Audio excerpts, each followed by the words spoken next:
بسم الله الرحمن الرحيم. الحمد لله رب العالمين، وصلى الله وسلم على نبينا محمد وعلى آله وصحبه أجمعين.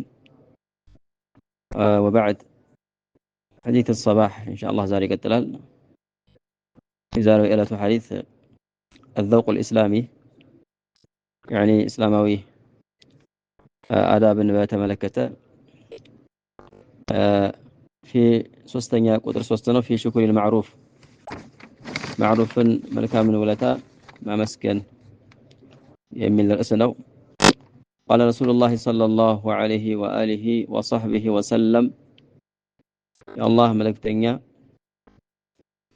يا الله زنتنا سلام በሳቸው ላይ እንዲሁም በቤተሰቦቻቸውና በሷሐቦቻቸው ላይ ይስፈንና እንዲህ ይላሉ: ላ የሽኩሩላህ አላህን አያመሰግንም መን ላ የሽኩሩ ናሰ ሰዎችን የማያመሰግን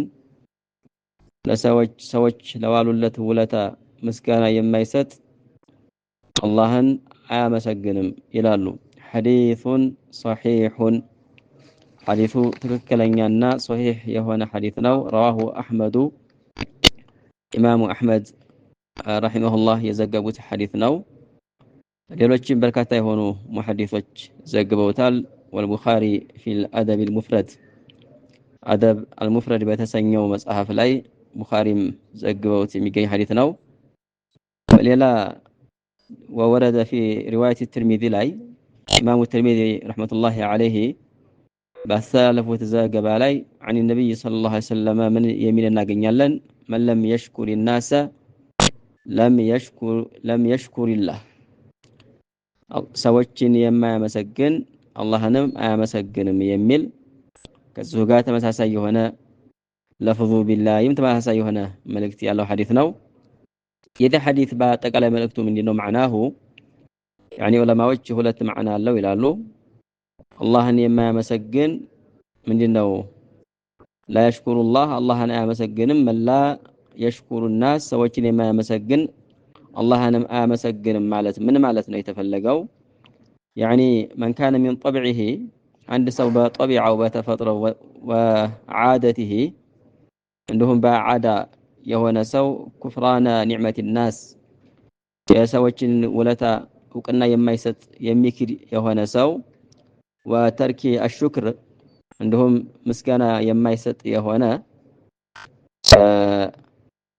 እንዲሁም ይሄ ባህሪው የሆነ ሰው እንዲህ የአላህንም ባህሪ ምንድነው የአላህንም የዋለለትን ውለታ አለማመስገን ባህሪው ይሆናል ማለት ነው።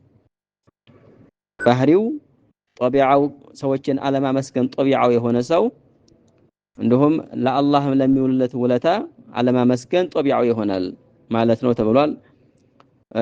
ሌላ ሁለተኛ ማዕናው ان الله لا يقبل شكر العبد ማለት ነው። የአንድን ሰው ሹክር አላህ አይቀበልም على احسانه اليه አላህ የዋለለትን ውለታ ማመስገኑን አላህ አይቀበልም። اذا كان العبد لا يشكر احسان الناس አንድ ሰው የሰዎችን ውለታ የማያመሰግን ከሆነ ወይክፍሩ ማዕሩፈሁም የሰዎችን ውለታ የሚክድ ከሆነ ለአላህ ለዋለለት ውለታ ቢያመሰግንም አላህ ሽኩሩን አይቀበለውም ማለት ነው ተብሏል።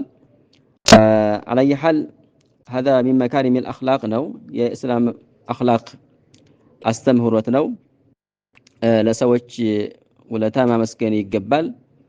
وبالكلمه الطيبه ለነሱ መልካም በመናገር وبالدعاء لهم ለነሱ ዱዓ በማድረግ وهذا ذوق اسلامي ነው يعني يعتبر من مكارم الاخلاق.